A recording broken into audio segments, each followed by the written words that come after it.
Halo, selamat pagi anak-anak semua. Bertemu kembali di dalam video pembelajaran IPA bersama dengan saya, Miss Rina, yang akan mendampingi kalian di dalam mempelajari materi tentang gaya.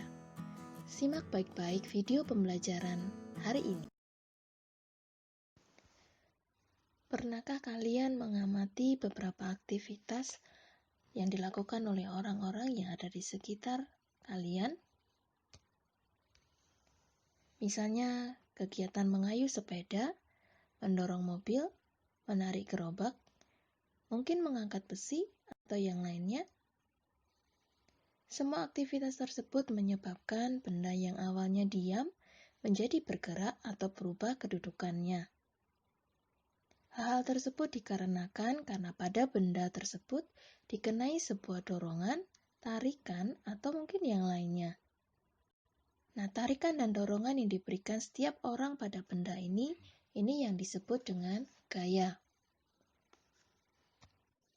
Tuhan juga telah memberikan anugerah kepada kita berupa otot, sehingga kita juga dapat melakukan aktivitas sehari-hari. Misalnya mandi, makan, menulis, minum, atau mungkin melakukan aktivitas yang lain. Semua kegiatan tersebut dapat kita lakukan dengan memberi tarikan atau dorongan pada benda tersebut, sehingga dapat merubah bentuk, kecepatan, panjang, atau arah. Hal ini dapat disimpulkan bahwa adanya gaya berupa tarikan dan dorongan ini akan menimbulkan perubahan-perubahan pada benda yang dikenai gaya tersebut. Perubahan yang disebabkan oleh gaya dapat berupa benda diam menjadi bergerak, benda bergerak menjadi diam, atau bentuk dan ukuran benda berubah atau bahkan berupa perubahan arah gerak benda. Gaya merupakan besaran fisika dan termasuk ke dalam besaran turunan. Gaya disimbolkan dengan huruf F. F singkatan dari force. Satuan gaya dalam sistem internasional adalah Newton, yang merupakan penghormatan bagi seorang ilmuwan fisika Inggris bernama Sir Isaac Newton.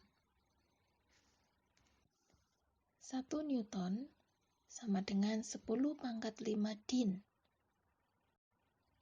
Atau bisa diartikan bahwa 1 Newton sama dengan 1 kilogram meter per sekon kuadrat.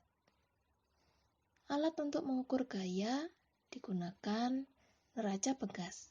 Kalian bisa memperhatikan pada gambar neraca pegas berikut.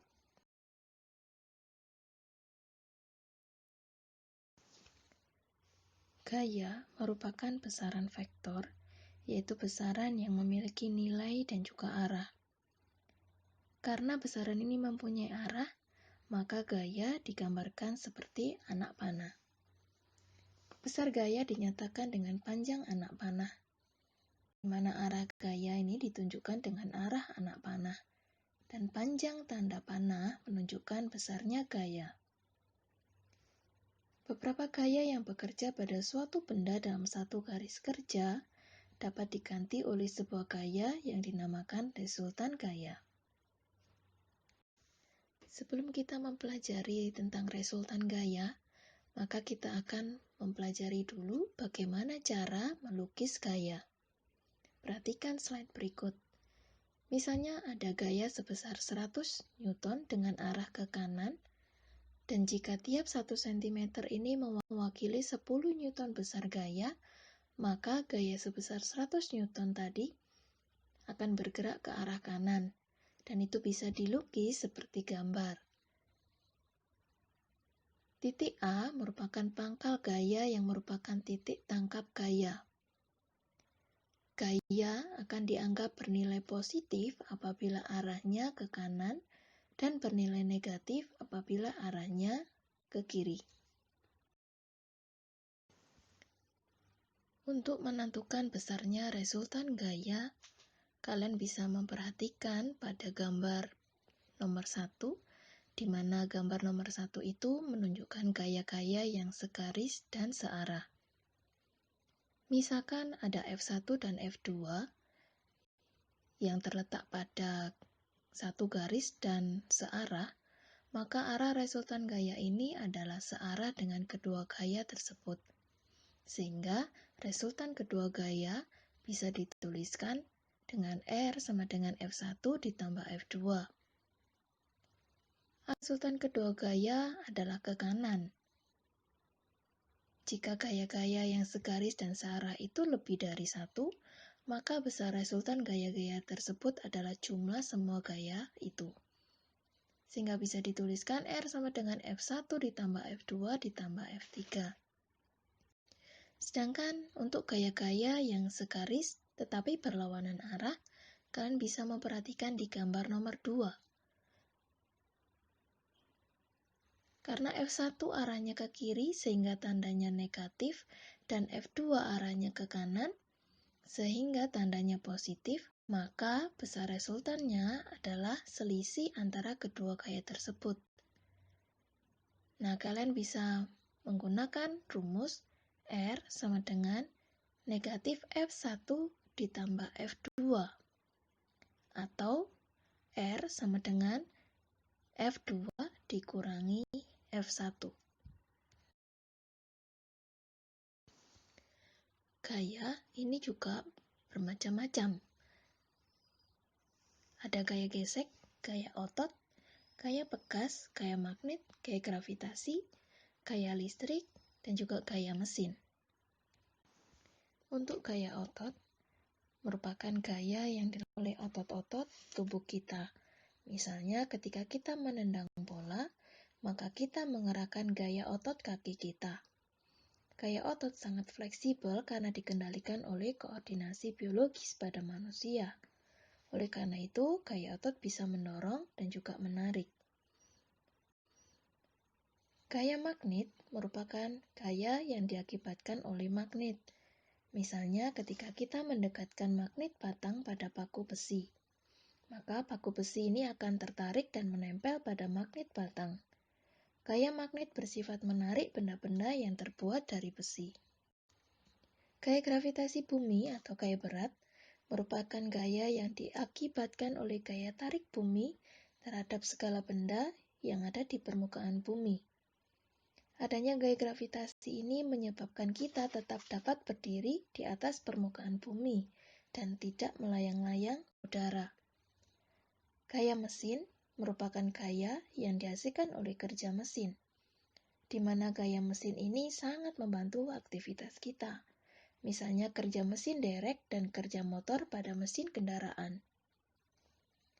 Berikutnya adalah gaya listrik. Gaya listrik ini dihasilkan oleh muatan-muatan listrik. Gaya listrik ini misalnya terdapat pada sisir dan penggaris plastik yang telah digosok dengan rambut kering, sehingga dapat menarik sobekan kertas-kertas kecil. Berikutnya adalah gaya pegas. Gaya pegas termasuk gaya yang dihasilkan oleh kerja benda elastis. Contohnya, gaya pegas ini terdapat pada ketapel dan busur panah. Karet yang bersifat elastis pada ketapel dapat digunakan untuk melontarkan batu kecil, sehingga tali pada busur panah ini dapat digunakan untuk memelesatkan anak panah.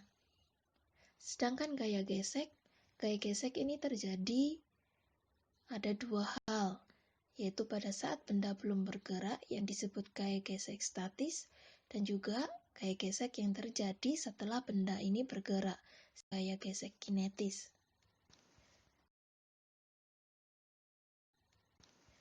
Nah, untuk gaya gesek ini kita akan mempelajari lebih jauh lagi, di mana kita bisa menentukan besarnya gaya gesekan. Ini dipengaruhi oleh 3 faktor, antara lain halus maupun kasarnya kondisi permukaan yang saling bergesekan. Yang kedua, luas permukaan benda yang bergesekan, serta gaya berat dan gaya normal dari benda yang bergesekan. Dan gaya gesekan ini juga dapat diperkecil dengan cara memperlicin permukaan, menaruh benda di atas roda-roda, sehingga benda lebih mudah bergerak, dan juga memisahkan kedua permukaan yang bersentuhan dengan udara. Di dalam kehidupan sehari-hari, kita sering kali menjumpai adanya gaya gesekan yang dapat menguntungkan manusia. Misalnya, gesekan antara ban mobil dengan jalan, kayak gesekan antara karet rem dan roda kendaraan, kayak gesekan antara kaki dengan tanah ketika berjalan. Dalam hal-hal gaya gesek justru akan mengganggu dan menyebabkan keausan sehingga merugikan. Oleh karena itu, gaya gesek ini dibuat sekecil mungkin. Nah, beberapa contoh gaya gesek yang merugikan dalam kehidupan sehari-hari yaitu gigi roda dan rantai pada sepeda motor yang sering bergesekan dapat aus atau rusak. Sehingga kita bisa mengurangi gesekan ini dengan memberikan oli sebagai pelumasnya. Dan mungkin masih banyak lagi contoh-contoh gaya gesek yang merugikan maupun yang menguntungkan yang dapat kita jumpai dalam kehidupan kita sehari-hari. Apa hubungan antara gaya dan percepatan? Percepatan yang dialami suatu benda diakibatkan karena kerja suatu gaya. Jika arah gaya searah gerak benda, maka akan terjadi percepatan. Jika gaya berlawanan dengan arah gerak benda, maka akan terjadi perlambatan. Sehingga hubungan antara gaya dan percepatan bisa kita tuliskan secara matematis, yaitu F sama dengan massa dikalikan gravitasi bumi, atau F sama dengan M kali G. Sedangkan hubungan antara massa dan juga berat benda, perbandingan antara berat dan massa disebut sebagai percepatan gravitasi bumi, atau disingkat G. Sehingga secara matematis, kita dapat menuliskan dengan W sama dengan M kali G, atau W sama dengan massa kali percepatan gravitasi bumi. Nah, dari hubungan ini kita bisa menyimpulkan bahwa besarnya W berat benda itu sama dengan besarnya gaya atau F.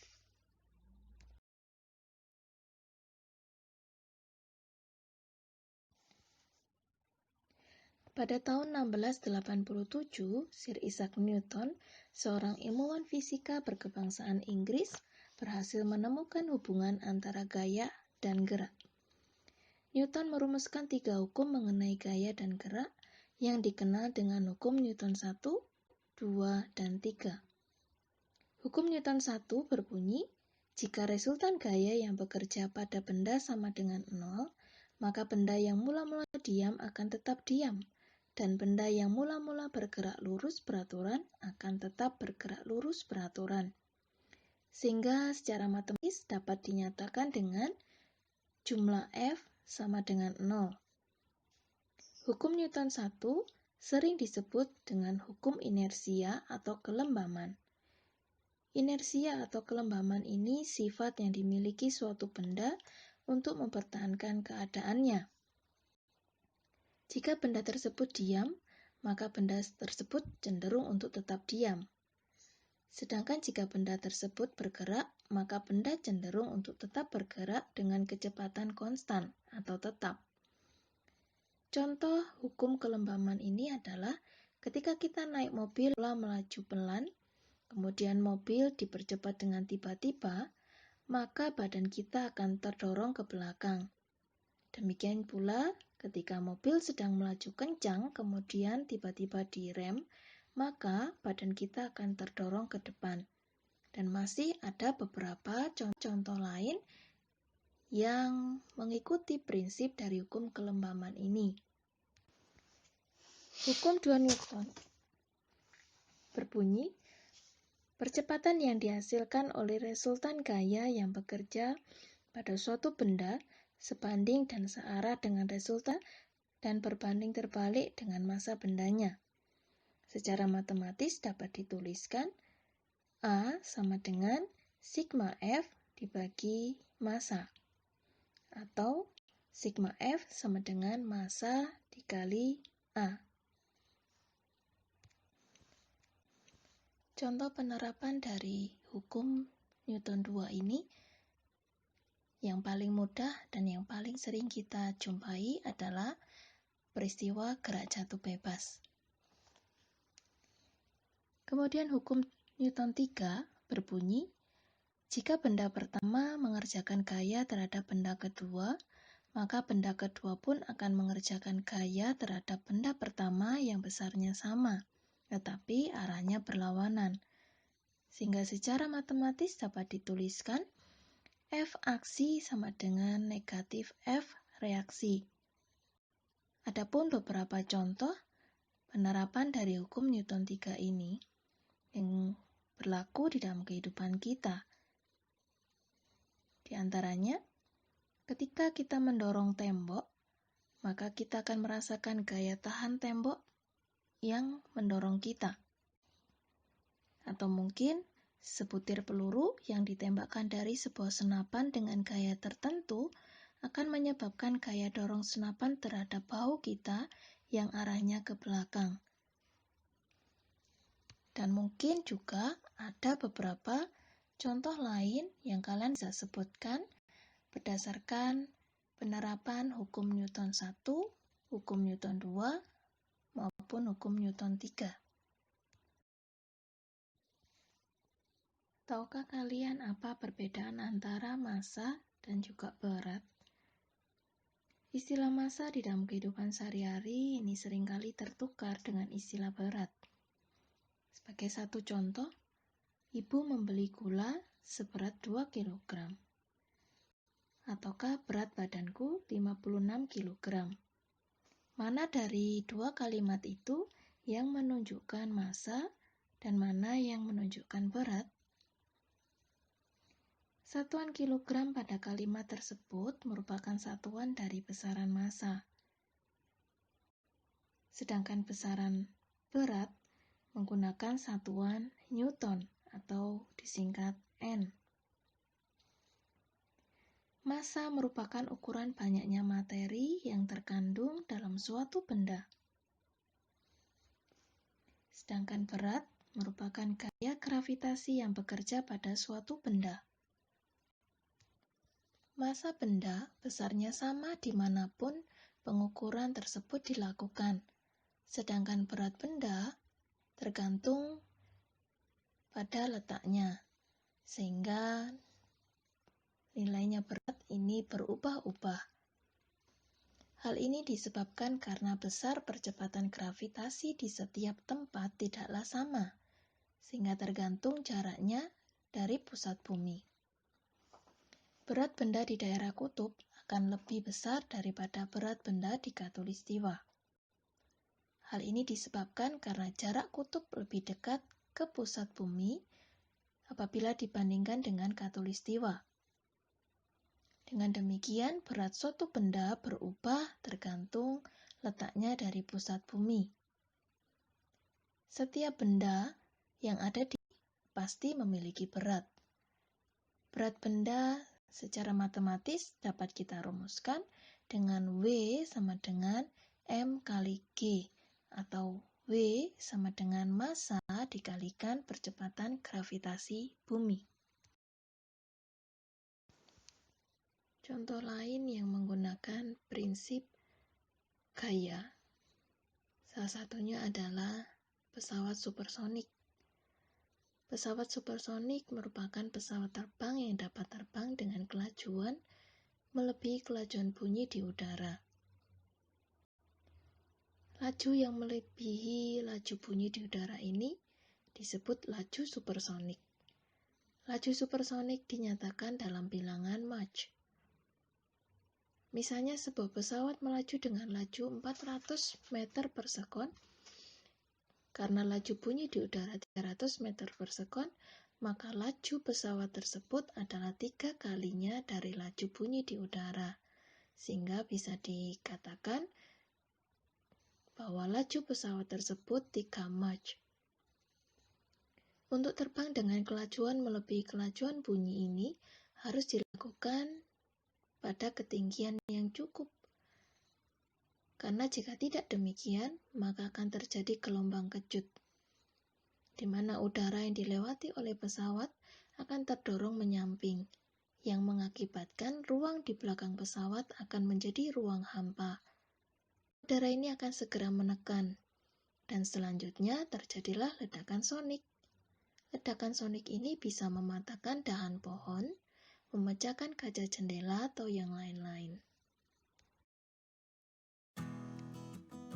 Setelah kalian mempelajari dan memperhatikan materi tentang gaya, alangkah baiknya jika kalian menguji pemahaman kalian dengan mengerjakan soal berikut. Kerjakan latihan soal berikut di buku tugas kalian dan kumpulkan pada guru tepat pada waktunya. Selamat mencoba, selamat mengerjakan.